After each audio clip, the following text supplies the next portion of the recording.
Olá pessoal, tudo bem?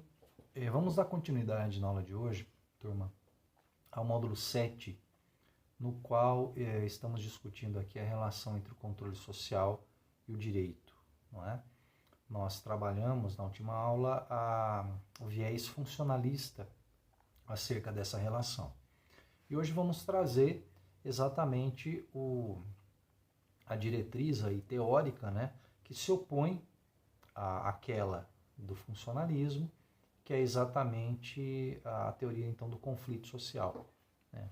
Essa diretriz então teórica, como eu acabei de falar, que representa uma contraposição àquela estrutura funcionalista que vimos então na última aula. Bom, o ponto de partida dos teóricos do conflito social, turma, é o seguinte. Eu vou falar para vocês aqui essas funções e já eu explico, né? Então, para eles, o controle realizado através do direito exerce funções latentes, ou seja, funções reais, que são diferentes das funções manifestas ou declaradas. Então, vamos guardar esses dois termos. Há essa diferença, né, de funções latentes e funções declaradas. Então, esse é o ponto de partida dos teóricos do conflito social. Então, para eles, esse controle declara uma função, controle através do direito, né? Declara uma função, manifesta uma função para a sociedade, mas em termos reais faz outra. Tá? A gente já vai chegar nisso. Em segundo lugar, eles criticam o funcionalismo por considerar que o funcionalismo, na verdade, adota ideias do senso comum e aquela consideração funcionalista, na verdade, serve basicamente para quê? Para legitimar o controle social feito pelo direito, instrumento esse que se encontra nas mãos de um grupo específico, ocultando dessa forma a verdadeira função social do direito. Tá? Então vamos começar a explorar melhor isso. Essa distinção entre as funções declaradas e as funções latentes ou reais, né, de uma instituição social, essa ideia é criada pelo Merton, Robert Merton, teórico que já vimos em aulas passadas aí, que discute, né, teórico aí que um dos principais teóricos aí que faz a discussão do conceito da anomia, das metas, meios, né, enfim. Então, o Merton ele cria essa distinção das instituições sociais, ou das funções das instituições sociais.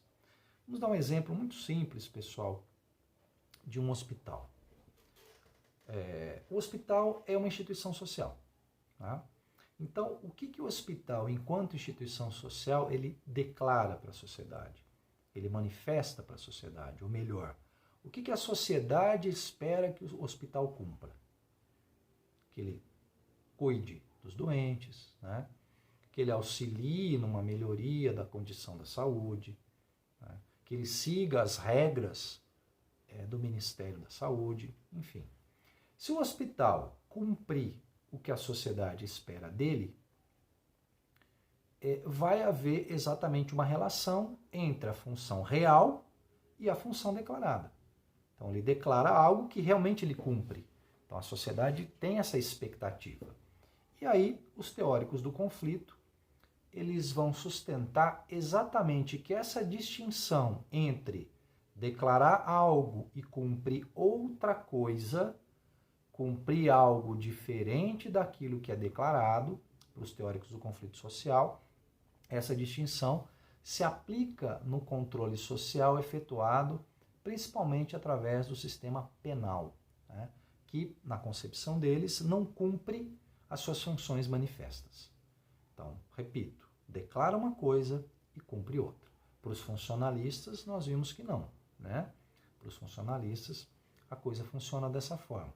Para os teóricos do conflito, isso não ocorre. Muito bem. Então, para esses teóricos do conflito, pessoal, o que vai acontecer? Os funcionalistas, eles reproduzem um erro científico gravíssimo, que é exatamente qual? Acreditar no discurso oficial do sistema penal. Acreditar, repito mais uma vez, naquilo que, ou acreditar que aquilo que o sistema penal declara é cumprido na prática. Né? Então, essa é uma condição que eles vão trazer. Né? Então, realmente, essa concepção das teorias do conflito, essa concepção traz essa consideração. E aí, turma, vamos dizer assim, a defesa dessa visão se é construída através de 5 críticas principais, né, que indicam, na visão dos teóricos do conflito, as funções, então, reais do controle social. Então, vamos a elas. Primeiramente, fazendo sempre a comparação, para os teóricos funcionalistas, o direito ele é um instrumento que leva todos a cumprirem as regras da mesma forma, tem o princípio da certeza, né? Na fixação dos modelos de comportamento, enfim. E aí os teóricos do conflito vão colocar que esse controle social ele é carente de legitimidade, porque eles consideram que o direito, na verdade, ele está a serviço dos grupos que detêm o poder. E esses grupos, através da criação das leis e da aplicação das leis, asseguram os seus interesses, deles, grupos. Né? Então, os grupos apresentam a proteção de seus interesses particulares como uma reação legítima de toda a sociedade contra o mal. E esse mal é encarnado na figura do criminoso, do bandido. Então, temos um inimigo que temos que combater. Então, esse bandido, esse criminoso, materializa essa condição do mal. Então, essa carência de legitimidade, os teóricos do conflito, eles vão colocar. Então, para eles ainda em cima dessa crítica, esses grupos, pelo grande poder que eles têm, né, eles conseguem definir o que vem a ser um comportamento desviante. E eles têm também o que? O controle da aplicação das normas. Então, como se diz aí, né, eles têm a faca e o queijo na mão. Eles controlam a aplicação e eles definem, esse comportamento é desviante. Esse tipo de situação não pode acontecer. Então, é o casamento perfeito para quem detém o poder. Tem o controle e determina o comportamento inadequado. Então, com isso, os teóricos do conflito eles vão considerar o quê? Que o direito protege, na verdade, os interesses dos mais fortes, né? Mais fortes politicamente, economicamente, enfim, que são apresentados ideologicamente como interesses gerais. E aí entram aquelas questões que nós vimos no módulo 6. Alienação, exercício do poder, controle, manipulação. Né? Então, quanto mais, vamos dizer assim, suscetível os indivíduos estejam a essas condições, menos eles vão conseguir enxergar que realmente isso se efetiva. Não precisamos sair longe da nossa realidade para ter essa certeza. Realidade atual, né? Segundo ponto aqui, pessoal. Normalidade do crime. Então, os teóricos do conflito indicam o quê? Que o desvio ele é um fenômeno normal em qualquer sociedade. E essa normalidade se dá em 3 aspectos. Primeiro, o crime se encontra em todas as sociedades. Então, desde sociedades menos complexas, mais complexas, existe o comportamento desviante. Então, o comportamento desviante, ou a prática, né, mais intensa desse comportamento desviante através do crime, não é exceção de uma sociedade ou aquela, ou de outra sociedade. Segundo lugar, os teóricos do conflito colocam que o crime, muitas vezes, ajuda a sociedade a afirmar os seus valores, a sua identidade em torno de determinados valores. Tá? Então, muitas vezes, uma ação, né, um comportamento desviante promove uma mudança na forma da sociedade pensar, ser, agir, enfim. Isso favorece o quê? A intensificação, a própria criação de uma identidade. Em terceiro lugar, para os teóricos do conflito, existem crimes que apresentam o quê? Um caráter progressista, no sentido de que levam a sociedade a mudanças. Um exemplo muito claro, quando da época da Revolução Francesa, não é? Os primeiros indivíduos, os primeiros grupos, né? Quando se iniciam aquelas ideias de teor de liberdade, fundadas pelo próprio iluminismo, aquelas ideias eram consideradas crimes de lesa majestade e eram passíveis do quê? De pena de morte. Né? Mas se aquelas primeiras ideias não tivessem sido colocadas, aquele comportamento criminoso para a época não tivesse se materializado, as mudanças históricas que aconteceram, obviamente, em termos posteriores aí, essas mudanças não teriam acontecido. Né? Então eles consideram que existem crimes que apresentam esse caráter de evolução, esse caráter progressista, que muda, né? Promove uma mudança na sociedade. Né? Gera, vamos dizer assim, impulsos, né? Para se mudar regras que já estavam arraigadas, enfim, mas que não tinham mais espaço naquela condição. Terceira crítica aqui, pluralismo cultural. Tá? Muito bem, os críticos do controle social, eles sustentam exatamente o quê? Que o princípio da culpabilidade pessoal não corresponde, por vezes, à realidade social, porque não há uma unanimidade entre bem e mal. Nós podemos até trabalhar assim num extremo, né? Mas mesmo assim a concepção de justo pode diferir de grupo para grupo, de pessoa para pessoa, de momento histórico para momento histórico. Né? Existem diferentes interpretações acerca do que é justiça. Então nós temos muito complicado você separar, traçar uma linha, colocar algo aqui, esse comportamento é devido, esse comportamento é indevido. Isso é justo, isso é injusto, isso é certo, é errado, isso é bom, isso é mal. Não. Né? Para os funcionalistas é assim que se estabelece. Se traça uma linha, ou você está comigo ou você está contra mim. Né? Para os teóricos do conflito, não é assim que acontece. Nós podemos, como eu falei, pensar até em extremos. Mas nesse meio existe uma oscilação, existe um campo muito maior para se estabelecer, né? Ou para se valorar determinadas ações. Tá? Outro ponto aqui, pessoal, impossibilidade de ressocialização. Então, na concepção funcionalista, lembra lá que a gente estudou?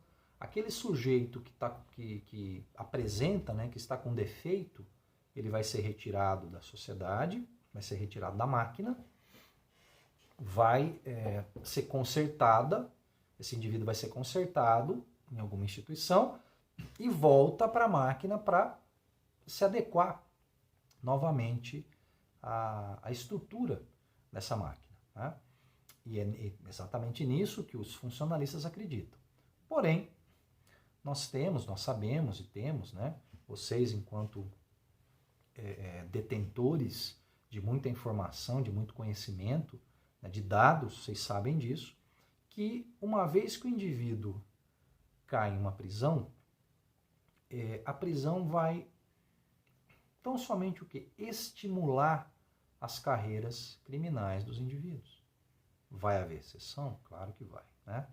Mas lá na prisão, por exemplo, ele vai conviver com miséria, corrupção, violência, desconsideração à dignidade humana. Basta que nós vejamos aí, né, um slogan constantemente reproduzido pelos mais variados estratos sociais aí, e pelos mais variados indivíduos, detentores de status e papéis vários, que o tal do bandido bom é bandido morto, né? Então é uma frase que é colocada, que é reproduzida. Então o indivíduo ele não vai ser recuperado na prisão. Ele não vai ser consertado como os funcionalistas querem, né? Aquela peça vai ser restaurada e volta, encaixa na máquina e vai continuar funcionando, né? Então os teóricos do conflito não consideram essa condição. E uma última crítica que eles vão trazer é exatamente o que? A desigualdade na aplicação. Né? Vamos lembrar lá, para os funcionalistas, todos se submetem às mesmas regras da mesma forma, independentemente da condição social, do gênero, da etnia, enfim, das preferências várias. Então, para eles, para os funcionalistas, todos se submetem da mesma forma às mesmas regras. Os teóricos do conflito, eles vão indicar o quê? Que existe uma desigualdade muito grande na aplicação. Para eles, ocorre o quê? Uma seletividade muito grande na aplicação da norma. E essa seletividade, ela passa por questões, por exemplo, financeiras, políticas. Então, o indivíduo, em função da cultura, e cultura aí não no sentido antropológico, não, a cultura no sentido formal, né?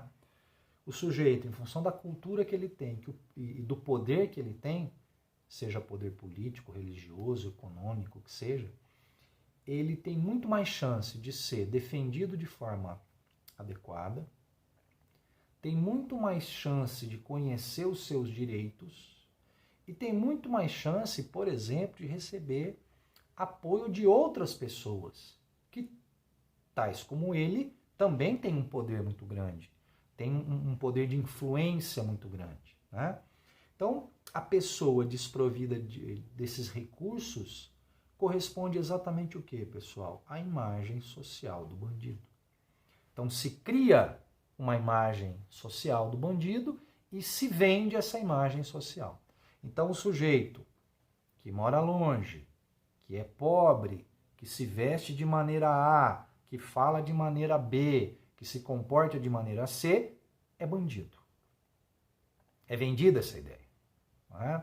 Então as pessoas passam a acreditar que realmente essas outras pessoas são todas marginais, bandidos, e que vão se movimentar em forma de grupo individual, em forma de uma horda que vai invadir a sua casa, tomar os seus bens materiais, matar. Existem indivíduos que descumprem as regras em qualquer extrato social. Né?